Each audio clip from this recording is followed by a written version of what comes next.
الحمد لله نحمده ونصلي على رسوله الكريم أما بعد فقد قال الله تعالى في محكم التنزيل فأعوذ بالله من الشيطان الرجيم بسم الله الرحمن الرحيم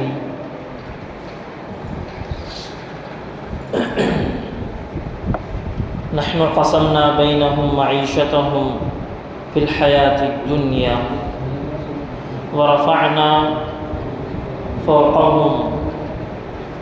ورفعنا بعضهم فوق بعض درجات ليتخذ منكم سخريا صدق الله العظيم. وقال نبينا عليه الصلاة والسلام قد أفلح من أسلم إلى آخر الحديث أو كما قال صلى الله عليه وسلم. கண்ணியமிக்க அல்லாஹ்வின் நல்லடியார்களே, பயமும் கவலையும் ஒரு மனிதனை ரொம்ப வேகமாக ஓட வச்சுக்கிட்டு இருக்கு. அதோடு எதிர்காலத்தில் என்னுடைய வாழ்க்கை எப்படி அமையுமோ அப்படின்னு சொல்லி மற்றவர்களை பார்த்து அந்த பயம் மேலும் கூடிக்கிட்டே இருக்கு. என் லைஃப் என்ன ஆகும், என் ஃப்யூச்சர் என்ன ஆகும் அப்படிங்கிற அந்த பயமும் அதற்காக ஏற்படக்கூடிய பெருங்கவலையும் என்ன செய்யுதுன்னு சொன்னால் மனிதனை ஏதோ ஒரு சக்கரத்தை போல வேகமாக என்ன செய்ய இழுத்துட்டு போய்கிட்டே இருக்கு. இந்த பயம் இவனுக்கு ஏதாவது பலனை தருமா அப்படின்னு கேட்டால் எந்த பலனையும் தரப்போகிறது கிடையாது. இந்த உலகத்தை பொறுத்த வரைக்கும் துணிந்து நிற்கக்கூடிய மனிதன் மட்டும்தான் வெற்றி அடைவான். பயப்படக்கூடியவன் கடைசி வரைக்கும் அவன் பயந்து கொண்டேதான் இருப்பான். இது உலகத்தினுடைய யதார்த்த நிலை. கண்ணியமிக்க நல்லடியார்கள், இன்னைக்கு மனிதன் எதை பார்த்து பயப்படுறான் அப்படின்னு சொன்னால் அவன் பார்த்து பயப்படுறதுலாம் எது தெரியுங்களா? என்னுடைய ஃப்யூச்சர் லைஃப் என்ன ஆகும், என்னுடைய எதிர்காலம் என்ன ஆகும் அப்படிங்கிற அந்த பயத்தில் என்ன சொன்ன வேகமாக ஓடி ஓடி ஓடி ஓடி ஒரு கட்டத்துக்கு மேலே அவனால் ஓடவே முடியல, தவழ்ந்தாவது போகலாமா அப்படின்னு யோசிக்கிற கட்டத்துக்கு மனிதன் தள்ளப்பட்டு கொண்டிருக்கிறான். உலகத்தை பார்த்து பயப்படுகிறான், இந்த வாழ்க்கையை பார்த்து பயப்படுறான். இந்த வாழ்க்கையில் நான் தோற்றுருவணும், இந்த வாழ்க்கையில் எனக்கு வெற்றி கிடைக்காம போயிருமோ அப்படிங்கிற இந்த பயம் என்ன செய்யுதுன்னு சொன்னால் இவனை நிறைய ஓட்டங்களுக்கு உள்ளார். அதோடு சேர்த்து என்ன செஞ்சான்னு சொன்னால் அந்த பயத்தை தன்னுடைய மனைவிக்கும் சேர்த்து விதைச்சிட்டான். என்ன செஞ்சான்? தன்னுடைய மனைவிக்கும் சேர்த்து விதைச்சிட்டா. பார், நம்முடைய லைஃபு இப்படி ஆயிரும் அப்படி ஆயிரும் அப்படின்னு சொல்லி மனைவிக்கும் சேர்த்து விதைச்ச உடனே மனைவியும் அடுத்து என்ன செய்யறான்னா சக்கரத்தை போல அவளும் சுற்ற ஆரம்பித்து விடுகிறான். இப்போ ரெண்டு பேருமே என்ன செய்யறான்னா வீட்டில் சந்தோஷமா பேசிக்கிட்டதே கிடையாது. இந்த விதையை அவனுடைய மனைவியினுடைய உள்ளத்தில் விதைச்சதுக்கு பிறகு ரெண்டு பேருமே சிரிச்சுக்குவாங்க, சந்தோஷமா இருக்க மாட்டாங்க. ரெண்டு பேருமே ஒருத்தர் இன்னொருத்தரை பார்த்தா சிரிச்சுக்குவாங்க, ஆனால் சந்தோஷப்பட மாட்டார்கள். நீ என்ன சம்பாதிக்கிற, உனக்கு என்ன ஜாப் கிடைச்சிருக்கு, இந்த ஜாபோட அதிகமாக பணம் கிடைக்கிற வேற ஏதாவது ஜாப் இருக்கா, இப்படி என்ன செய்யறாங்கன்னு சொன்னா மனைவியை வேற ஒரு இடத்திற்கு என்ன செய்யறாங்கன்னு சொன்னா இழுத்துட்டு அது அப்படியே போயிட்டே இருக்கும். இதற்கு இடையில் அவர்களுக்கு குழந்தை பிறக்கிறது. குழந்தை பிறந்த பிறகு அந்த குழந்தைக்கு செய்ய வேண்டிய எல்லா கடமைகளையும் என்ன செய்யறாங்கன்னு சொன்னா ஒரு தாய் புறக்கணிக்கிறார். அந்த குழந்தையை அரவணைப்பது கிடையாது. அந்த குழந்தை தன்னுடைய தாயினுடைய மடியை இழக்கிறது, தாயினுடைய அன்பை இழக்கிறது. 2.5 வயசு கொண்டு வந்து ஸ்கூலில் விட்டுருட்டான். கொண்டு வந்து ஸ்கூலில் விட்டு அப்படின்னா 2 வயசு அதுக்கும் கீழே என்ன அப்படின்னு சொன்னால் 1 வயசு குழந்தைகளையும் என்ன செய்யறாங்கன்னு சொன்னால் ஒரு சென்டர் மாதிரி ஒன்று வச்சு அந்த இடத்துல கொண்டு வந்து விட்டுருங்க, நீங்கள் வேலைக்கு போயிடணும். சாயந்தரம் கொண்டு வந்து என்ன செய்யுங்கன்னு சொன்னால் நீங்கள் உங்களுடைய குழந்தையை கூட்டிகிட்டு போயிடலாம். மாதம் எவ்வளோ? 25,000 ரூபா, தப்பே இல்லை, எடுத்து கொடுக்குறேன். ஏன் அப்படின்னு சொன்னால் இப்போ நான் குழந்தையோடு இருக்கணும்னு ஆசைப்பட்டேன்னு சொன்னால் ஃப்யூச்சரில் என்ன செய்ய முடியாது, என் குழந்தையோடு இருக்க முடியாது. அதனால என்ன செஞ்சிடலாம் சொன்னால் இப்போ குழந்தையை விட்டு பிரிஞ்சிருவோம், ஃபியூச்சர்ல குழந்தையோட சேர்த்து சந்தோஷமா இருக்கலாம் அப்படிங்கிற ஒரு தப்பான கணக்கு போட்டுட்டு என்ன செய்யறாங்க சொன்னா, குழந்தைகளை தாயினுடைய அரவணைப்பிலிருந்து, தந்தையினுடைய அரவணைப்பிலிருந்து, தாயினுடைய மாறிலிருந்து, தாயினுடைய அந்த மடியிலிருந்து பிரித்து கொண்டு போயிடுறோம். இப்போ என்ன, கொஞ்ச நாளைக்கு பிறகு இந்த பேரண்ட்ஸ் அந்த குழந்தைக்கு யாருன்னா அவர்கள் ஒரு ஏடிஎம் மிஷின். அவங்க யாருங்க? அவங்க ஒரு ஏடிஎம் மிஷின். என்ன செய்யணும்? அப்பா அம்மா என்ன செய்வாங்க? அப்பாவும் என்ன செய்வாரு? காசு கொடுப்பாரு, அம்மாவும் காசு கொடுப்பாங்க. ஏதாவது அடம் பிடிச்சனா காசு நமக்கு கிடைச்சிடும், அவ்வளோதான். இப்போ குழந்தை எப்படி பார்க்குது, நல்லது எது கெட்டது எது, ஆஃபீஸ் போகக்கூடிய டைம் தெளிவாக பார்த்து குழந்தை கேட்குது, வெளியே கிளம்பி போகிற அவசரமாக என்ன செய்யறான், அப்பா எனக்கு இது வேணும், அட எனக்கு என்ன தெரியுது, எவ்வளோ வேணும் காசு, இந்த 100 ரூபா 200 ரூபா எடுத்து கொடுத்துட்டு போயிட்டே இருக்கிறேன், இந்த ஆஃபீஸ் டைம் ஆச்சு. இப்படி என்ன அப்படின்னா, பெற்றோர்களே இந்த குழந்தைகள் ஏடிஎம் மிஷினாக பார்க்குது. இதை பார்த்து பார்த்து பார்த்து பார்த்து இந்த குழந்தைகள் வளரும் பொழுது கொஞ்ச நாளைக்கு பிறகு என்ன தெரியுமா ஆகுது, இந்த குழந்தைக்குள்ளேயும் இதுவே விதைக்கப்படுது. இப்போ என்ன அப்படின்னு சொன்னா, நான் பார்ட் டைம் ஜாபுக்கு போறேன். வீட்டில் என்ன அப்படின்னு சொன்னா, கணவன் ஒரு பக்கம் சம்பாதிக்கிறான், மனைவி ஒரு பக்கம் சம்பாதிக்கிறான், எல்லாருமே சம்பாதிக்கிறோம். இப்போ பையன் சொல்றான், நான் மட்டும் ஏன் சும்மா இருக்கணும், என்ன செய்யறேன், நான் காலேஜுக்கு போகணும், ஃபீஸ் கட்டணும், நானே சம்பாதிக்கிறேனே, சும்மா தானே இருக்கிறேன், சாயந்தரத்துக்கு மேலே அரசட்டு கடையில் போய் கொஞ்ச நேரம் உட்காந்து வேலை செய்யலாம் அப்படின்னு சொல்லி இன்னைக்கு படிக்கக்கூடிய அந்த பிச்சிலங்களுடைய உள்ளத்துல எப்படியாவது சம்பாதிக்கணும் அப்படிங்கிற விதை என்ன செய்யப்படுது, அங்கு போடப்படுது. இப்ப வீட்டில் எல்லாருமே என்ன செய்யறாங்கன்னா, அவரவர்களுக்கு ஒரு ஜாப் இருக்கு. இங்க ஜாப்லெஸ் யாருமே கிடையாது. ஒரு வீடு எடுத்துட்டா இன்னைக்கு சூழல் என்ன, எல்லாத்துக்குமே ஜாப் இருக்கு. மனைவிக்கு ஒரு ஜாப், அவங்க ஒரு ஆஃபீஸ் போவாங்க, அப்பாவுக்கு ஒரு ஜாப், அவங்க ஒரு ஆஃபீஸ் போவாங்க, பசங்க படிச்சு முடிச்சு சாயந்தரம் வந்தா அவங்க ஒரு இடத்துக்கு வேலைக்கு போயிடுவான். எல்லாமே என்ன அப்படின்னு சொன்னா இப்பவே ஜாபுக்குள்ள இணைஞ்சிட்டாங்க. எதற்காக அப்படின்னு சொன்னா, இந்த அற்பமான உலகத்துடைய வாழ்க்கையை வாழணும் அப்படிங்கிறதுக்காக. இப்போ கொஞ்ச நாளைக்கு பிறகு இந்த ஏடிஎம் மிஷின்கள், அதாவது பேரண்ட்ஸ், ஏடிஎம் மிஷின் இடத்துல யாருங்க, பேரண்ட்ஸ், இவங்க என்னன்னா இந்த ஏடிஎம் மிஷின் பழுதடைகிறது. இப்போ என்னது, காசு அங்கிருந்து வெளியே வரமாட்டேங்குது. இப்போ வீட்டில் ஓடாத சைக்கிளையும் ஓடாத மற்ற அந்த டிவிகளையும் வாஷிங் மிஷினும் எப்படி ஒரு மூளையில் வச்சிருக்கோமோ அது மாதிரி பேரண்ட்ஸுக்கு மூளையில் ஒரு ரூம் ஒதுக்கி இருக்கிறாங்க. என்ன உயிர் மட்டும் அவங்களுக்கு இருக்கு, அதனால அங்கிருந்து என்சிக்கிட்டு வந்துட்டு போகிறாங்க, அவ்வளோ. இப்போ பையன் எப்படி பார்க்குறான்னு சொன்னால், இந்த மிஷினுக்கு காசு வரல, இந்த மிஷின் எனக்கு தேவையில்லை, ஒதுக்கிடணும். இப்படியே என்ன அப்படின்னா, அவனுடைய உள்ளத்தில் விதைத்ததும் காசு, அவன் பார்த்ததும் தன்னுடைய பெற்றோரை காசு சம்பாதிக்கிறவர்களாகத்தான் பார்த்தான். இப்படி பார்த்து பார்த்து கடைசியாக என்ன ஆகுது அப்படின்னு சொன்னால், இந்த நிலை அப்படியே வீடுகளை தாண்டி, அந்த குடும்பங்களை தாண்டி, நாடுகளை தாண்டி இன்னைக்கு முழு உலகத்தினுடைய நிலையும் இதுதான். எல்லாருமே என்ன செய்யணும்னு சொன்னால் சம்பாதிக்கணும். இன்னைக்கு அட்வர்டைஸ்மெண்ட் என்னங்க, காலேஜ் உடைய அட்வர்டைஸ்மெண்ட், நீ படிக்கும் போதே மாதம் 30,000 ரூபாய் சம்பாதிக்கிற மாதிரி காலேஜ் போய் சேர்த்திடுறாங்க. ஆனால் மாதம் இவர் எவ்வளோ கொடுக்கணும், வருஷத்துக்கு எவ்வளோ அந்த காலேஜுக்காக இவர் ஃபீஸ் கட்டணும். அந்த காலேஜில் என்ன செய்யணும் சொன்னால், படிக்கிறதுக்காக மாதம், அதாவது வருஷத்துக்கு 20 லட்சம் 30 லட்சம் கட்டணும். பரவாயில்லை, மாதம் 30,000 ரூபாய் சம்பாதிக்கல, என்ன செய்யற, கால்குலேட் பண்ணி பார்க்குறாரு. இங்கிட்டு போகுதுன்னா மறுபடியும் என்ன ரிட்டர்ன் வருதுல்ல. இப்போ என்ன அப்படின்னா, படிக்கக்கூடிய காலங்களும் சம்பாதிக்கக்கூடிய காலம்.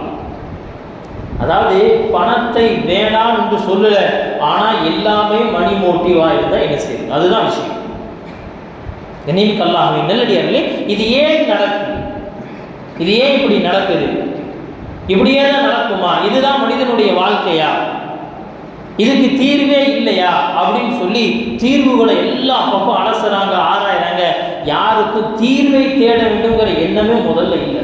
இதுக்கு சொல்யூஷனே தேவையில்லை, காசு கைக்கு வந்தால் போதும் அப்படின்னு சொல்லி நகர்ந்து கொண்டே என்ன ஆகுதுன்னு சொன்னால், மனிதன் கபூர் வரைக்கும் போய் சேர்ந்தான். அல்லாஹ் குர்ஆன்ல சொல்ற மாதிரி, அல்ஹாகுமுத் தகாசுர் ஹத்தா ஸுர்துமுல் மகாபிர், அப்படியே நம்முடைய வாழ்க்கையை அப்படியே படம் பிடிச்சு காட்டுறான். காசு சம்பாதிக்கணும், சும்மா இல்லை, நிறைய சம்பாதிக்கணும். தகாசுர் அப்படின்னு சொன்னா கொஞ்சம் நெஞ்சமெல்லாம் இல்லை, நிறைய சம்பாதிக்கணும் அப்படிங்கிற இந்த பேராசைவனை என்ன செய்யுது அப்படின்னு சொன்னா, அல்ஹா அவனை என்ன அப்படின்னா வாழ்க்கையினுடைய நோக்கத்தையே மறக்கடிச்சிருச்சு. எல்லாத்தையும் மறந்துட்டான். இது மாதிரி என்னுடைய ஓட்டம் எது வரைக்குங்க? ஹத்தா ஜுர்துமுல் மகாபிர், கபரு வரைக்கும் இதே தான். கபருக்கு போகிற வரைக்கும் என்ன செய்கிறாரு? சம்பாதிக்கணும் சம்பாதிக்கணும் சம்பாதிக்கணும். நான் சில காலங்களுக்கு முன்னாடி பழனியில் ஜமாத்தில் போயிருந்தேன். அந்த நேரத்தில் கஷ்டத்துக்காக வெளியே போயிட்டு இருக்கும்போது என்ன செய்யணும்னு சொன்னால், ஒரு வயசான அவரால் எந்திரிச்சு நடக்க கூட முடியல. சரியா, அவருக்கு முன்னாடி என்னன்னா ஒரு 10-15 தேங்காய் வச்சிருக்கிறாங்க. எதுக்குங்க அப்படின்னா, வீட்டில் சும்மா தான் இருக்கிறீங்க, என்ன செய்யணும், வீட்டில் ஏதாவது சம்பாரிச்சு கொடுங்க அப்படின்னு சொல்லி அந்த பெரியவரை அமர்த்தி வைத்திருக்கிறார்கள். அந்த பெரியவரும் உட்கார்ந்துருக்கிறார். அப்ப என்ன அப்படின்னு சொன்னா யோசிச்சு பாருங்க. அப்ப சம்பாதிக்கணும் அப்படிங்கிற இந்த நிலை இருக்கே, தேவையை தாண்டி வாழ்க்கையினுடைய லட்சியமாக மாறும்.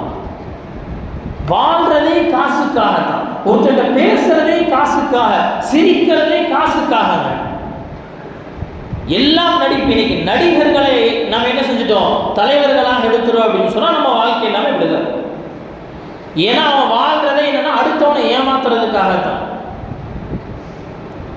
மக்களை நடித்து காட்டி உங்களிடத்திலிருந்து பணம் பறிக்கணும். இதே மாதிரி தான் என்ன செய்யணும்னு சொன்னா, நாம் இன்னைக்கு பிறரை பார்த்து சிரிக்கிறோம், உள்ளத்தால சிரிக்கிற, காசுக்காக சிரிக்கிறோம். ஒருத்தரை பார்த்து ரொம்ப எனக்கு அவர்கிட்ட அழகான முறை நடந்துக்கிறோம், எதுக்காக அப்படின்னு சொன்னா ஒரே ஒரு விஷயம், அவருக்கு இருந்து என்ன செய்யும்? பணம் கிடைக்கும். நீக்கல்லாகவே நல்லடியார்களே, இப்படி பணம் பணம் பணம் அப்படின்னு சொல்லி சரி இவ்வளோ சம்பாதிக்கணும்னு நினைக்கிறாங்களே, என்னைக்காவது இவங்களுக்கு போதும் அப்படின்னு நினைச்சாங்களா? இவ்வளோ சம்பாதிக்கணும்னு நினைக்கிறோமே, நமக்கு என்னைக்காவது சரிங்க எவ்வளோ சம்பாதிச்சிட்டோம் போதும் பாய், வாழ்க்கையில் 50 வருஷம் சம்பாதிச்சிட்டேன் போதும் அப்படின்னு என்னைக்காவது நினைக்கிறோமா? நம்ம நீக்கல்லாகவே நல்லடியா அந்த நினைப்பு வருவதே இல்லை. காரணம் என்ன தெரியுமா? இந்த வாழ்க்கைனா என்ன புரியல. இந்த வாழ்க்கை ஏன் வாழ்றோம், எதற்காக இந்த உலகத்திற்கு வரும் பொழுது எப்படி இங்கே வந்தோம்? வல்லாஹு அஹ்ரஜகும் மின் புத்தூனி உம்மஹாத்திக்கும் லா தஅலமூன ஷைஆ. இந்த உலகத்தில் நீங்கள் உங்களுடைய தாயினுடைய வயிற்றிலிருந்து நான் தான் வெளியே கொண்டு வந்தேன். வெளியே வரும்போது நீங்கள் எப்படி தெரியுமா? லா தஅலமூன ஷைஆ, உங்களுக்கு எதுவுமே தெரியாது. உங்களுக்கு எதுவுமே தெரியாது. எந்த அளவுக்கு? பார்க்க தெரியாது, கேட்க தெரியாது, சிந்திக்க தெரியாது. அல்லாஹ் தஆலா சொல்றான், அதற்கு அடுத்து என்ன செஞ்சேன்னா வஜஅல லகுமுல் அப்சார், உங்களுக்கு என்ன செஞ்சேன்னா பார்க்கக்கூடிய சக்தியை கொடுத்தேன். கண் இருந்துச்சு ஆனா பார்க்கணும் தெரியாது, பார்க்கக்கூடிய சக்தியை நான் கொடுத்தேன். வஜஅல லகுமுஸ் ஸம்அ, உங்களுக்கு காது இருந்துச்சு அது கேட்காது, கேட்கக்கூடிய சக்தியை கொடுத்தேன். வல் அஃஇதா, என்னது உள்ளம் இருந்துச்சு, மைண்ட் இருந்துச்சு, பிரெயின் இருந்துச்சு, ஆனா இது எதுவுமே சிந்திக்காது, நான் தான் சிந்திக்கக்கூடிய பவரை கொடுத்தேன். உலகத்தில் வரும்போது ஒண்ணுமே தெரியாது, எதுவுமே இல்லை, வெறும் கையாக வந்தோம். வெறும் கையா, கையில் ஒண்ணுமே இல்லை. ஆனால் உலகிற்கு வந்த பிறகு நாம் பிறந்த அந்த செகண்டில் இருந்து அல்லாஹ் என்ன செஞ்சான் சொன்னா, நம்முடைய ரிசுக்குடைய வாசலை திறந்தான் திறந்தான் திறந்தான், கொடுத்துக்கிட்டே இருக்கிறான். அவனுக்கு மாறு செய்தாலும் கொடுக்குறான், அவனை ஏற்றுக்கொண்டாலும் கொடுக்குறான். கொடுத்து கொடுத்து அல்லாஹ் எவ்வளோ கொடுத்தான்? மௌத்து வரைக்கும் கொடுத்தான். மௌத்து வரைக்கும் கொடுத்தா. கண்ணியமிக்க அல்லாஹ்வே நல்லடியார்களே, ஆனாலும் கூட அல்லாஹ் எதை கொடுத்தானோ ஒரு நாளும் யா அல்லாஹ் நீ கொடுத்தது எனக்கு போதும் நம்ம சொன்னது கிடையாது. மனதிலாவது சரி இவ்வளோ சம்பாதிச்சிருக்கமே போதும் அப்படிங்கிற எண்ணம் வந்ததில்லை. கண்ணியமிக்க அல்லாஹ்வே நல்லடியார்களே, நபி ஸல்லல்லாஹு அலைஹி வஸல்லம் அவங்க ஒரு அழகா சொல்லுவாங்க ஒரு ஹதீஸ்ல, லைஸல் கினா கத்ரத்துல் அரப், செல்வ நிலை அப்படிங்கிறது காசு பணங்களும் உலக சாதனங்களும் நிறைய இருப்பதற்கு பெயர் அல்ல. ஒருத்தர் செல்வந்தர், இவர் பணக்காரங்க, அடையாளம் என்ன? இவர்கிட்ட என்னென்ன சொந்தமாக வீடு இருக்கும், அதே மாதிரி சொந்தமாக கார் வச்சுருப்பார், இவர்கிட்ட பைக் இருக்கும், இவர்கிட்ட என்ன அப்படின்னு சொன்னால் வேறு ஏதாவது பேங்க் பேலன்ஸ் இவ்வளோ இருக்கும், கிரெடிட் கார்டு இருக்கும், டெபிட் கார்டு இருக்கும், எல்லாத்தையும் வச்சுருப்பாருங்க. இதெல்லாம் இருந்துச்சுன்னா இவங்கெல்லாம் பணக்காரங்க. நபி அவங்க சொன்னாங்க, உலக சாதனங்கள் பெருகுவது செல்வத்தினுடைய அடையாளம் அல்ல. வலகின்னல் கினா கினன் நஃப்ஸ் சொன்னாங்க, ஒரு மனிதனுக்கு போதும் அப்படிங்கிற மன நிறைவு ஏற்படுது தெரியுங்களா? அல்லாஹ் எனக்கு கொடுத்துருக்கிறானே இதை போதும் அப்படின்னு நினைக்கிறாரு தெரியுங்களா? போதும்னா அதுக்கு மேலே சம்பாதிக்க வேணாங்கிற அர்த்தம் இல்லை. அல்லாஹ் இன்னைக்கு இதை கொடுத்தான் அல்ஹம்துலில்லாஹ் அப்படின்னு சொல்லி கிடைத்ததின் மீது அல்லாஹ்வுக்கு நன்றி செலுத்தி போதும் நினைக்கிறார்ல, இதற்கு பெயர் தான் செல்வ நிலை. இதற்கு பேர் தான் செல்வ நிலை. நினைக்கலாம் நல்லடியாலே. இந்த சிந்தனையே என்னாச்சுன்னு சொன்னால் இன்னைக்கு உலகத்துடைய ஈடுபாட்டை இருந்து இருந்து இந்த சிந்தனையே நம்மளை விட்டு போயிடுச்சு. அதனால என்ன செய்கிறோம் அப்படின்னு சொன்னால், என்னை விட காசு பணத்தை யார் அதிகமாக சம்பாதிக்கிறான், அவன் வாழ்க்கையில் ஜெயித்தது எப்படி, என்ன செய்யும். ஏதாவது இன்டர்வியூ கொண்டு போகிறாங்க, நீங்கள் வாழ்க்கையில் எப்படி நீங்கள் ஜெயிச்சிங்க, உங்களுடைய லைஃப்பில் நீங்கள் வின்னர் ஆனது எப்படி, யார்கிட்ட போய் எடுக்கிறாங்க. அந்த மாதிரி காசு பணத்தை சம்பாதிச்சு யார் பெரியார் ஆயிட்டாங்களோ, மக்களுடைய பார்வையில் யார் பெரியவர்களாக இருக்கிறாங்களோ, மக்களுடைய பார்வையில் யார் செல்வந்தர்களாக இருக்கிறாங்களோ அவங்கள்ட்ட போகிறாங்க, இன்டர்வியூ கேட்குறாங்க, எப்படி வளர்ந்தீங்க, என்ன செய்கிறாங்க. இதுக்காக ஒரு குரூப் போய் அப்படி உட்காந்து என்ன செய்கிறாங்க பார்க்குறாங்க. சரி, இதே மாதிரி செஞ்சால் நானும் வின் ஆயிடலாம், நானும் ஜெயிச்சிடலாம், நானும் பெரிய ஆள் ஆயிடலாம். முயற்சி செய்கிறாங்க. முயற்சிக்கக்கூடிய எல்லாத்துக்கும் அந்த நிலை கிடைப்பது இல்லை. என்ன தெரியுமா ஆகுது, இதை பார்த்து பார்த்து அவர் வெக்ஸ் ஆகிறார். என்னங்க வாழ்க்கை, அவன் பாரியா எப்படி வாழ்றான், என்னையா எல்லாம் நமக்கு கொடுத்துருக்கிறான், என்ன கொடுத்தா நமக்கு ஒன்றுமே இல்லை. திடீர்னு ஒரு நோய் வந்தால் கூட செலவு பண்ணுறதுக்கு பணம் இல்லை அப்படின்னு சொல்லி நாம் நினைக்கிறோம். அல்லாட்ட நோய் வேணாம் அப்படிங்கிற நினைப்பு நமக்கு வேணுமே. முதல்ல அல்லாஹ் நோயை கொடுத்தா தாங்கிறதுக்கு சக்தி இருக்கா நம்மள்கிட்ட? அல்லாஹ் நோயை கொடுத்தா தாங்கிறதுக்கு சக்தி இருக்கிறதா? நினைவுக்கு அல்லாஹ்வே நல்லதே. செல்வ நிலையை மட்டும் பார்த்து என்ன செஞ்ச நான் ஏமாந்து விடக்கூடாது. எல்லாத்துக்குமே, நான் உட்பட எல்லாத்துக்குமே அது செல்வ நிலை, காசு அதிகமாக கிடைக்கணும் அப்படிங்கிறது மட்டும் இல்லை, நல்ல ஆரோக்கியமான வாழ்க்கை. நபி ஸல்லல்லாஹு அலைஹி வஸல்லம் அவங்க ஒரு ஹதீஸை சொல்லுவாங்க, உன்துரு இலா மன் அஸ்ஃபல மின்கும். உலகத்துடைய காரியங்களில், செல்வ நிலைகளில் என்ன செய்யணும் சொன்னா, உனக்கு கீழ் உள்ளவரை பார். வலா தந்துரு இலா மன் ஃபௌககும். உனக்கு மேலே இருக்கிறவனை என்னைக்கும் நீ பார்க்காதே. உனக்கு மேலே இருக்கிறத என்னைக்கும் நீ பார்க்காத. ஃபஹுவ அஜ்தரு அல்லா தஸ்தரு நிஅமத்தல்லாஹ். அல்லாஹ் உனக்கு தந்திருக்கக்கூடிய நிஅமத்துகளை நீ கேவலமாக கருதாமல் இருப்பதற்கு இது சரியான விஷயம். உனக்கு ஒரு வழி சொல்லி கொடுக்குறேன். அல்லாஹ் கொடுத்த நிஅமத்துகளை நீங்க என்ன செஞ்சிடக்கூடாது, தவறாக, குறைவாக, அதை கேவலமாக நினைத்து விடக்கூடாது. அப்படி நினைச்சிட்டு அல்லாஹ் அதை பிடுங்கிடுவோம். அதை நினைச்சிட்டா என்ன செய்ய, அல்லாஹ் கொடுத்த நியமத்துகளை அல்லாஹ் என்ன கொடுத்துட்டான் அப்படின்னு இருக்கிறதே அல்லாஹ் பிடுங்கிட்டு விட்டுருவான். அதனால என்னன்னா, உனக்கு முதல்ல சுக்குர் செய்யணும் அப்படிங்கிற எண்ணம் வரணும்னு நினைக்கிறையா அப்படின்னு என்ன செய், முதல்ல உலகத்துடைய காரியத்தை உனக்கு மேலே இருக்கிறவனோ பார்க்காத. பார்த்து பார்த்து என்னன்னா வயிறு எரியும், அவ்வளோதான், வேற ஒன்றுமே கிடைக்காது, ஒன்றும் கிடைக்க போறதில்லை. உனக்கு கீழே இருக்கக்கூடிய நிலையில் உள்ளவனோ பாரு. ஷேக் சாதி ரஹ்மத்துல்லாஹி அலைஹி, மர்ஹூம் கலீல் அஹ்மத் கிரனூரி ஹஜ்ரத் அவங்க அடிக்கடி தன்னுடைய பயான் இந்த விஷயத்தை சொல்லுவாங்க. ஷேக் சாதி ரஹ்மத்துல்லாஹி அலைஹி கிதாபுகளை எழுதிட்டு இருந்தாங்க. தொழுகையுடைய நேரம் வந்துருச்சு, ஜும்மாவுடைய தொழுகைக்காக கிளம்ப என்ன செய்யறாங்கன்னா வீட்டை விட்டு கிளம்புறாங்க. பெரிய இமாம் காலில் செருப்பு இல்லை, காலில் செருப்பு இல்லை, செருப்பு வாங்கறதுக்குண்டான வசதி இல்லை. என்ன செய்யறான், வெறுங்காலோட என்ன செய்யறேன்னு சொன்னா அப்படியே நடந்து போறேன். போகும்பொழுது என்ன செய்யறேன்னு சொன்னா நான் யோசிக்கிறேன், அல்லாஹ் சொல்லியா அல்லாஹ் எனக்கு காலுக்கு செருப்பு இல்லையே அப்படிங்கிற ஒரு வருத்தத்தோட தான் நான் போறேன்.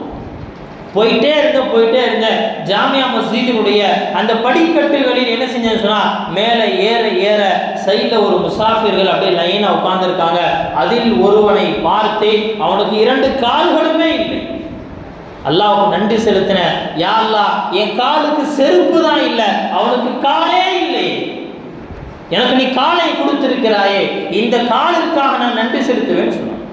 அப்ப சொன்னாங்க, உலகத்துடைய விஷயத்தில், உலகத்தினுடைய அந்த சாதனங்களில் நமக்கு மேல் உள்ளவர்களை பார்த்தா என்ன செய்ய முடியாது, நம்ம வாழ்க்கையில் அல்லாஹ்வுடைய நியமத்துக்கு நன்றி செலுத்த மாட்டோம்.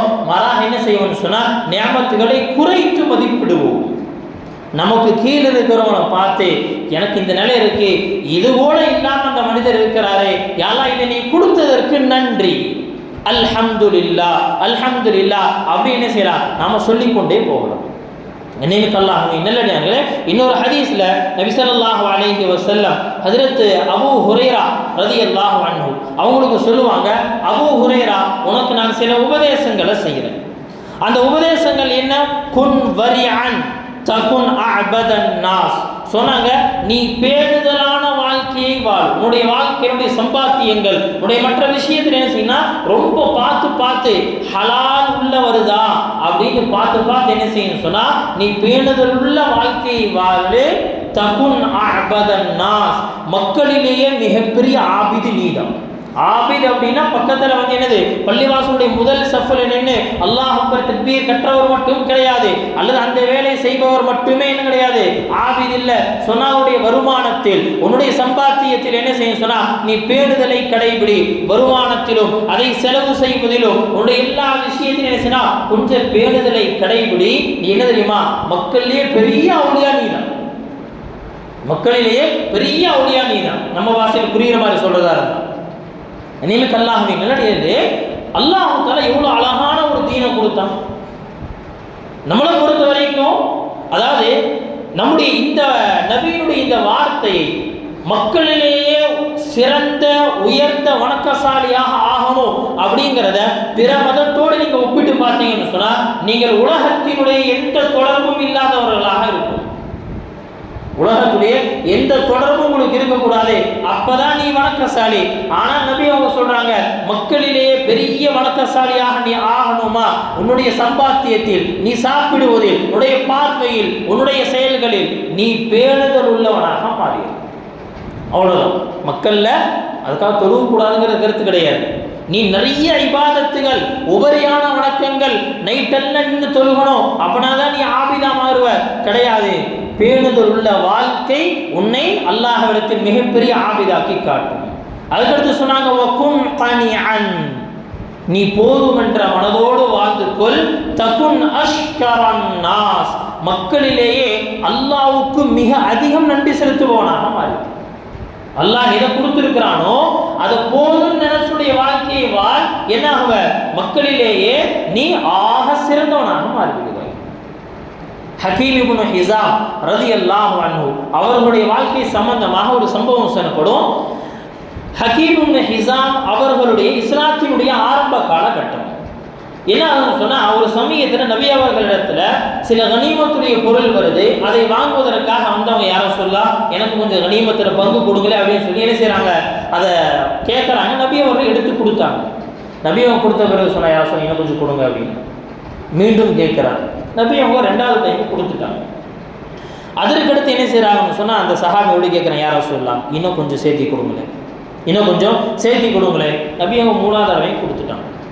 நாலாவது தடவை கேட்குற யார் சொல்லலாம் இன்னும் கொஞ்சம் அப்படின்னு உடனே நபி ஸல்லல்லாஹு அலைஹி வஸல்லம் என்ன செய்கிறாங்கன்னு சொன்னால், அந்த சமயத்தில் நமக்காக சொன்ன வார்த்தை போலது, நமக்காக சொன்ன வார்த்தை, கியாமத்து வரைக்கும் வரக்கூடிய எல்லா மனிதர்களுக்கும் சொன்ன வார்த்தை, சம்பளம் குறைவு, எனக்கு பத்த மாட்டேங்குது, என்ன செய்யணும், கடனை வாங்கி போடணும் அப்படின்னு சொல்லி நம்முடைய சிந்தனைகள் எங்கெல்லாம் அப்படியே பறந்து விருது அப்படியே போயிட்டு இருக்கோ, இந்த மாதிரி இருக்கக்கூடிய நம் போன்றவர்களுக்கு நபி ஸல்லல்லாஹு அலைஹி வஸல்லம் அவங்க சொல்றாங்க, வமன் அஹதஹு, அதாவது முதல்ல சொல்றாங்க யா ஹகீம், ஓ ஹகீமே அப்படின்னு சொல்லி என்ன செய்றாங்க, அவருடைய கவனத்தை திருப்பி சொன்னாங்க, இன்ன துன்யா ஹதிரத்துன் ஹுல்வத்துன், சொன்னாங்க இந்த உலகம் இருக்கு அது ரொம்ப பசுமையா தெரியும், ரொம்ப இனிப்பா தெரியும், இனிமையாக தெரியும். சொன்னாங்க அதுக்கடுத்து ஃபமன் அஹதஹு பி ஸஃபாவதி நஃப்ஸின், யார் இதை திறந்த மனதோடு போதுமென்ற மனதோடு இதை பெற்றுக் கொள்கிறாரோ, பூரிக ஃபீஹி, அல்லாஹ் அதில் அவருக்கு பரக்கத்து செய்வான். வமன் அஹதஹு பி இஷ்ராஃபி நஃப்ஸின், பத்தல பத்தல பத்தல போதுமின்மை அப்படிங்கிற நினைப்போடு யார் இந்த உலகத்துடைய செல்வங்களை தினம் தினம் அடையணும் நினைக்கிறாங்களோ, லம் யுபாரிக் ஃபீஹி, அல்லாஹ் அதில் பரக்கத்து செய்ய மாட்டான். இது எப்படி தெரியுமா, கல்லதி யக்குலு வலா யஷ்பா, சொன்னாங்க இவனுக்கு உதாரணம் என்ன தெரியுமா, சாப்பிட்டே இருக்கான், சாப்பிட்டுக்கிட்டே இருக்கிறான், ஆனா வயிறே நிறைய மாட்டேங்குது, எவ்வளோ சாப்பிட்றாரு வயிறே நிறைய மாட்டேங்குது அப்படின்னு சொல்லிட்டு நபி ஸல்லல்லாஹு அலைஹி வஸல்லம் அடுத்து இன்னொரு வார்த்தையை சொன்னாங்க, அல் யதுல் உல்யா கைரும் மின் யதி சுஃப்லா, கொடுக்கும் கரம் வாங்கும் கரத்தை விட, மேலுள்ள கரம் கீழுள்ள கரத்தை விட சிறந்தது ஹக்கீமே அப்படின்னு சொல்லி முடிக்கிறாங்க. இந்த வார்த்தை ஹக்கீம் இப்னு ஹிஸாம் அந்த சஹாபியினுடைய உள்ளத்துல ஏதோ கல்வெட்டை போல பதிஞ்சிருச்சு. அவர்களுடைய பிந்திய வாழ்க்கை வரலாற்றை எழுதும் பொழுது என்ன செய்றாங்க, குறிப்பிடுறாங்க.